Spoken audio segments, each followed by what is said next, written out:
गांव के बीचों बीच एक पुराना कुआं था। किसी जमाने में उसी कुएं से पूरा गांव पानी पीता था, लेकिन पिछले 50 सालों से उस पर ताला पड़ा हुआ था। कहते हैं कि एक रात अचानक उसमें से अजीब सी नीली रोशनी निकलनी शुरू हुई थी और कुएं की गहराई से औरतों बच्चों के रोने चिल्लाने की आवाजें आती थीं। गांव वालों ने उसी रात कुएं को ईंटों से ढक दिया था और पूजा पाठ करवाकर वहां ताला लगा दिया। तब से किसी की हिम्मत नहीं हुई कि वो उस कुएं के पास जाए। लेकिन गांव के लड़कों की जिज्ञासा कभी खत्म नहीं हुई। रात को जब चांदनी फैली होती, वो दूर से उस कुएं को घूरते। कहते हैं अगर बहुत देर तक उसे देखते रहो तो कुएं के अंदर हल्की हल्की सीढ़ियां नजर आने लगती हैं, जैसे कोई नीचे उतरने का रास्ता बना हो। गांव में एक लड़का था, रवि, निडर, जिद्दी और थोड़ा शरारती।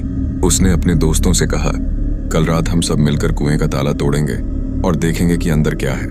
बाकी सब डर गए। एक दो ने साफ मना कर दिया, लेकिन रवि ने बात वहीं खत्म कर दी, तुम डरो या मत डरो, मैं तो उतरूंगा।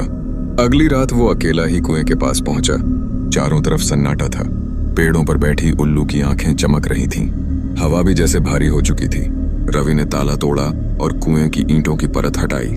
जैसे ही उसने नीचे झांका, उसकी सांसें रुक गईं।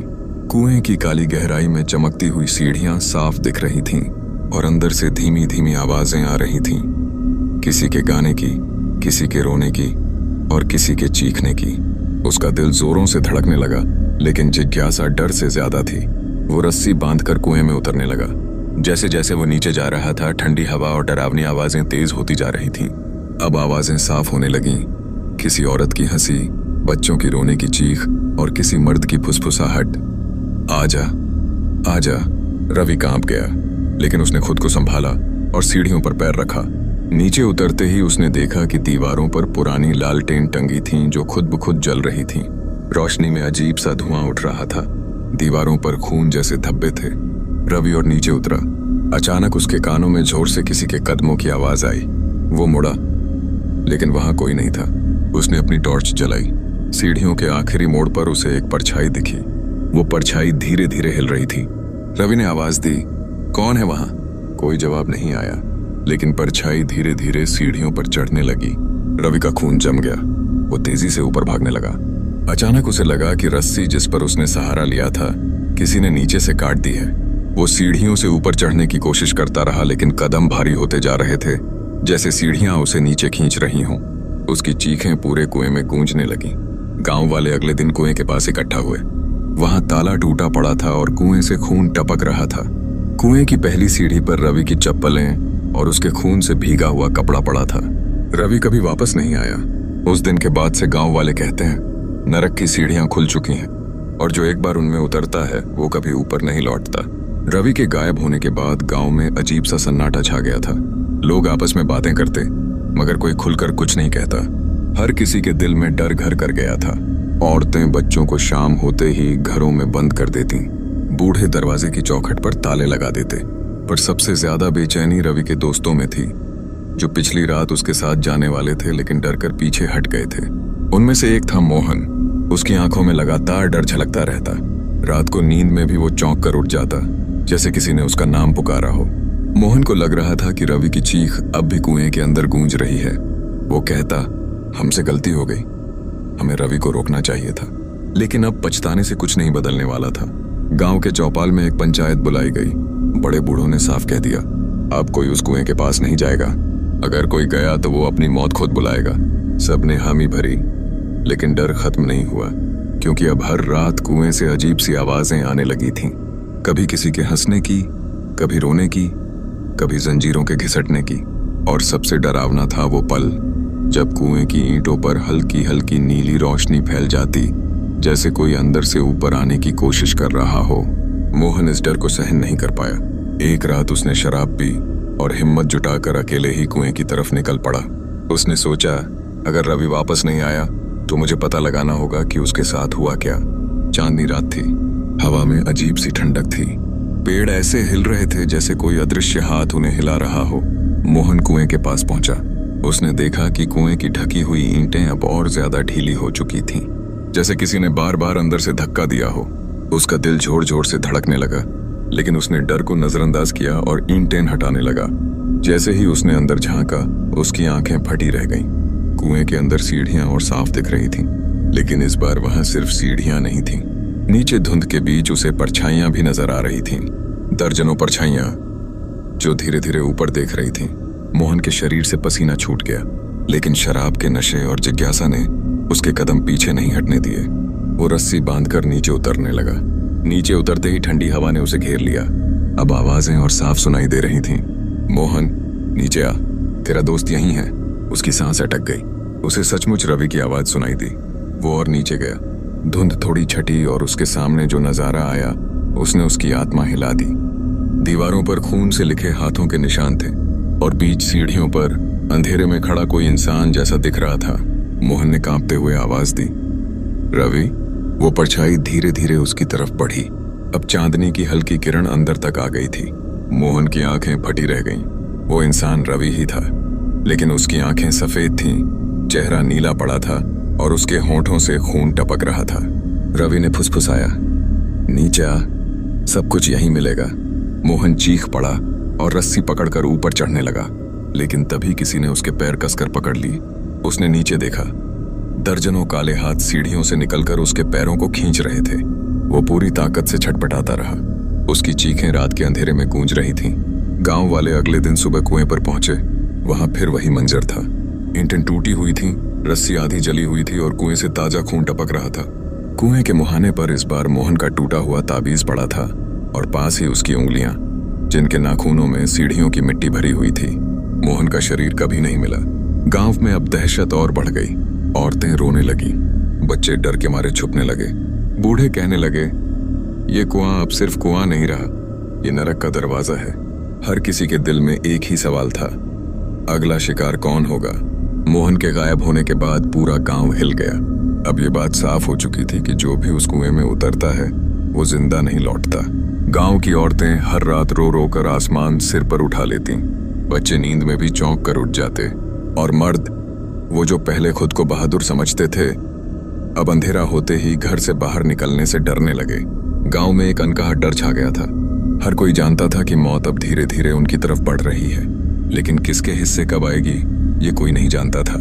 मोहन की माँ हर दिन कुएं के पास जाकर बेटे का नाम पुकारती, लेकिन जवाब में बस वही अजीब आवाजें आती। कभी सीढ़ियों पर किसी के कदमों की धमक, कभी औरतों के रोने की चीखें और कभी बच्चों की हंसी। गांव का माहौल इतना भारी हो गया था कि लोग उस तरफ से गुजरने से भी डरने लगे। पर हमेशा की तरह कुछ लोग थे जो डर से ज्यादा जिज्ञासु थे। उनमें एक था सुरेश। जवान था, जिद्दी था और मानता था कि यह सब अंधविश्वास है। वो कहता, रवि और मोहन शायद भाग गए होंगे या फिर किसी जंगली जानवर ने ले लिया होगा, लेकिन यह कुएं वाली कहानी झूठ है। गांव वाले उसे समझाते, लेकिन सुरेश ने तय कर लिया कि वो सच सामने लाकर रहेगा। एक रात जब गांव में अंधेरा छा गया और हर घर में ताले जड़ दिए गए, सुरेश अपने दो दोस्तों को लेकर कुएं की तरफ निकल पड़ा। उसके हाथ में लालटेन थी और कमर में रस्सी बांध रखी थी। जैसे ही वो कुएं के पास पहुंचे, चारों तरफ अजीब खामोशी थी। पेड़ बिल्कुल स्थिर खड़े थे, हवा का एक झोंका भी नहीं था, लेकिन उस खामोशी में एक चीज साफ थी। कुएं से आती वो आवाजें। धीरे धीरे सीढ़ियों पर कदमों की आहट सुनाई देने लगी, जैसे कोई अंदर से ऊपर आ रहा हो। सुरेश हंसा और बोला, देखा, ये सब धोखा है, हवा की आवाज है और कुछ नहीं। उसके दोस्तों ने डर कर पीछे हटना चाहा, लेकिन सुरेश ने रस्सी बांधी और कुएं में उतरना शुरू कर दिया। लालटेन की रोशनी नीचे सीढ़ियों तक फैल गई। पहली सीढ़ी, दूसरी सीढ़ी, तीसरी सीढ़ी। नीचे जाते जाते अचानक ठंडी हवा का एक झोंका उठा और लालटेन बुझ गई। सुरेश अंधेरे में चीखा, कौन है वहां? नीचे से एक धीमी आवाज आई, हम यहीं हैं, नीचे आ। यह आवाज बिल्कुल रवि जैसी थी। सुरेश रुक गया। उसके माथे पर पसीना छलक आया। उसके दोस्तों ने ऊपर से आवाज दी, सुरेश वापस आ जा। लेकिन तभी अंधेरे से दर्जनों सफेद हाथ निकले और सुरेश की रस्सी पकड़कर खींचने लगे। उसके दोस्तों ने घबराकर रस्सी खींचने की कोशिश की, लेकिन जैसे रस्सी का दूसरा सिरा किसी ने कसकर पकड़ रखा हो। सुरेश चीख रहा था, मुझे ऊपर खींचो, जल्दी। उसकी चीखें पूरे गांव में गूंज उठीं। कई लोग अपने घरों से बाहर आ गए।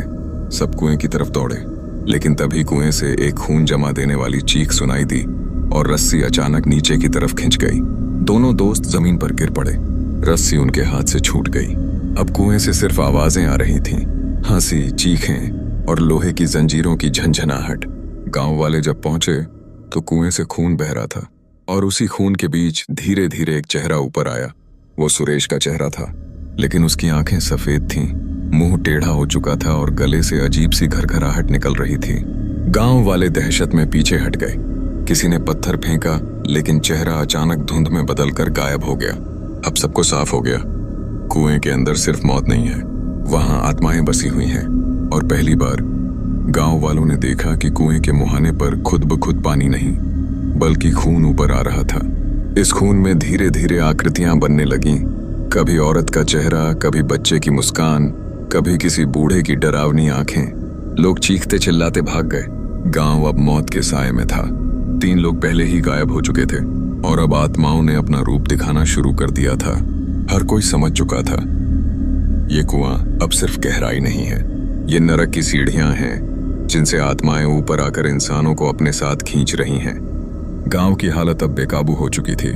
3 मौतें हो चुकी थीं और हर मौत के बाद कुएं के आसपास अजीब सी गंध, धुआं और आवाजें सुनाई देती थीं।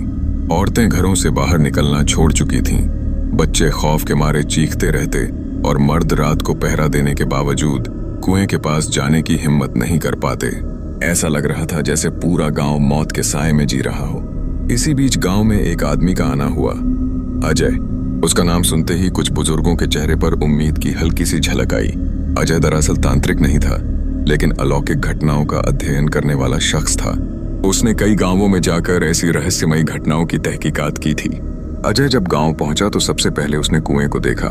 उसके चारों ओर मोटा अंधेरा फैला हुआ था। दिन के उजाले में भी ऐसा लगता था जैसे कुएं के अंदर कोई गहरी रात छिपी हो। पानी का लेवल बहुत नीचे था और सीढ़ियां अंधेरे में गायब हो जाती थीं। अजय ने देखा कि सीढ़ियां कभी सामान्य दिखाई देती और कभी जैसे लाल खून से भीगी हुई हों। गांव वालों ने उसे सारी घटनाएं बताईं, पहली मौत, दूसरी और तीसरी मौत का सिलसिला, और हर शख्स के मुंह से आखिरी बार निकले वही शब्द, नीचे रोशनी है, आवाजें हैं। अजय ने कहा, यह कोई साधारण आत्मा नहीं है, ये जगह किसी पुराने श्राप से बंधी हुई है। कुएं की गहराई में जो कुछ भी है वही लोगों को नीचे खींच लेता है। उसने उसी रात कुएं के पास बैठकर तफ्तीश शुरू की। दीपक जलाए गए, चारों तरफ मंत्र गूंजे, लेकिन बीच बीच में अजीब सी ठंडी हवा बहने लगी। जैसे ही अजय ने आंखें बंद कर मंत्रों का जाप करना शुरू किया, कुएं से धीमी धीमी फुसफुसाहटें आने लगीं। पहले तो ये आवाजें अस्पष्ट थीं, लेकिन धीरे धीरे साफ होने लगीं। कोई रो रहा था, कोई हंस रहा था और कोई मदद की गुहार लगा रहा था। अजय ने आंखें खोली तो देखा कि कुएं के अंदर हल्की सी लाल रोशनी चमक रही है। गांव वाले डर कर पीछे हट गए, लेकिन अजय ध्यान से देखता रहा। अचानक कुएं से एक औरत की चीख सुनाई दी और उसी के साथ कुएं की सीढ़ियों पर धुंध से बनी एक आकृति उभरने लगी। वो कोई आम औरत नहीं थी। उसकी आंखें खून जैसी लाल थीं, बाल बिखरे हुए और चेहरा इस कदर डरावना कि उसे देखते ही बच्चों ने चीख मार दी। अजय ने समझ लिया कि ये आत्मा ही मौतों की जिम्मेदार है, लेकिन उसके सामने सबसे बड़ा सवाल था, कौन थी ये और क्यों गांव वालों को मौत की ओर खींच रही थी। अजय ने गांव के बुजुर्गों से पूछा तो उन्होंने एक पुराना राज बताया। कई साल पहले इसी गांव में एक औरत रहती थी, रुकैया। गांव वाले उस पर जादू टोना करने का इल्जाम लगाते थे। कहते थे कि वो कुएं से बातें करती है और रात को उसमें उतरती है। एक बार कुछ बच्चों की मौत हुई तो इल्जाम उसी पर आ गया। गुस्साए लोगों ने रुकैया को उसी कुएं में जिंदा धकेल दिया। उस दिन से कुआं शापित हो गया और अब उसकी आत्मा हर अमावस को उठती है, लोगों को अपने साथ नीचे खींचने के लिए। ये सच सामने आते ही गांव वालों के पैरों तले जमीन खिसक गई। वे लोग जिन्होंने रुकैया को मारा था, अब उनकी औलादें उसी के श्राप का शिकार हो रही थीं। अजय ने कहा, इसे खत्म करना आसान नहीं होगा। ये आत्मा बहुत ताकतवर है।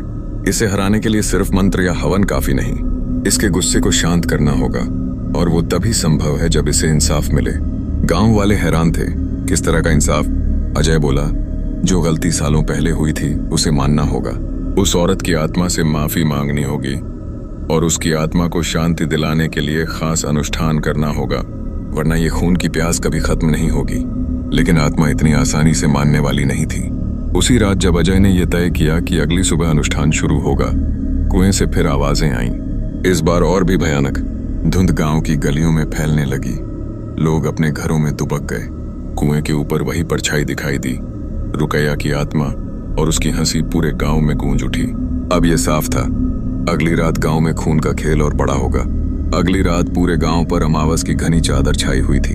आसमान में तारे भी गायब थे, जैसे खुद डरकर छिप गए हों। हवा में अजीब सन्नाटा था, सिर्फ कुएं से आती हुई फुसफुसाहटें सुनाई दे रही थीं। अजय जानता था कि यही वो रात है जब फैसला होना है, या तो गांव बच जाएगा या फिर नरक की सीढ़ियां हमेशा के लिए और खून पिएंगी। गांव वाले अजय के इशारे पर कुएं के चारों ओर इकट्ठा हुए। हर किसी के हाथ में दिया और अगरबत्ती थी।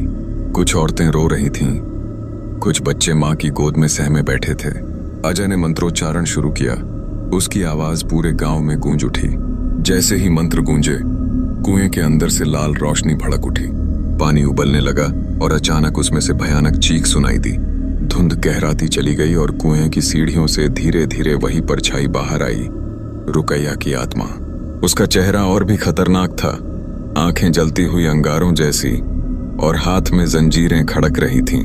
गांव वाले चीख उठे और पीछे हट गए। रुकैया की आत्मा ने गहरी आवाज में कहा, तुम सबने मुझे जिंदा गाड़ा था, अब तुम्हारी औलादें मेरे साथ नीचे आएंगी। अजय ने दृढ़ होकर कहा, रुकैया, तुझे जिंदा जलाना सबसे बड़ा पाप था, लेकिन तेरी आत्मा को इस तरह निर्दोषों का खून बहाने का हक नहीं। आज तुझे इंसाफ मिलेगा, शांति भी, लेकिन ये खेल यहीं खत्म होगा। रुकैया की आत्मा जोर से हंसी और पूरे कुएं से काले धुएं का तूफान उठा। अचानक दो जवान लड़के धुएं में फंसकर खींचे जाने लगे। उनके घर वाले चीख चीख कर पकड़ने की कोशिश करने लगे, लेकिन धुआं उन्हें नीचे खींच रहा था। अजय ने तुरंत एक तांत्रिक चाकू निकाला और मंत्र पढ़कर जमीन पर एक बड़ा घेरा बना दिया। उसने दोनों लड़कों को खींचकर उस घेरे में डाला। धुआं चीखते हुए पीछे हट गया, लेकिन रुकैया की आत्मा और ज्यादा हिंसक हो गई। अब उसने खुद अजय पर हमला किया। उसका हाथ लंबा होकर पंजे जैसा बन गया और उसने अजय की गर्दन पकड़ने की कोशिश की। अजय ने अपनी पूरी ताकत से मंत्र पढ़ा और हाथ में जलती हुई दीपक की लौ आत्मा के चेहरे पर मारी। आत्मा दर्द से चीख उठी, लेकिन गायब नहीं हुई। अजय समझ गया, यह आत्मा बहुत ताकतवर है, इसे सिर्फ आग या मंत्र से नहीं हराया जा सकता। उसने गांव वालों को पुकारा, सब लोग मिलकर इसकी आत्मा से माफी मांगो, ये इंसाफ की भूखी है। गांव के बूढ़े, औरतें, बच्चे सबने हाथ जोड़कर रोते हुए कहा, रुकैया, हमें माफ कर दो, हमारे बड़ों ने जो तेरे साथ किया वो गलत था, हम सब तेरे गुनहगार हैं, तुझे शांति मिले। ये सुनकर आत्मा की आंखों से पहली बार आंसुओं जैसा कुछ बहा, लेकिन उसी पल उसने जोर की चीख मारी और कहा, मेरी आत्मा को इंसाफ चाहिए, माफी नहीं। अजय ने तभी आखिरी दांव खेला।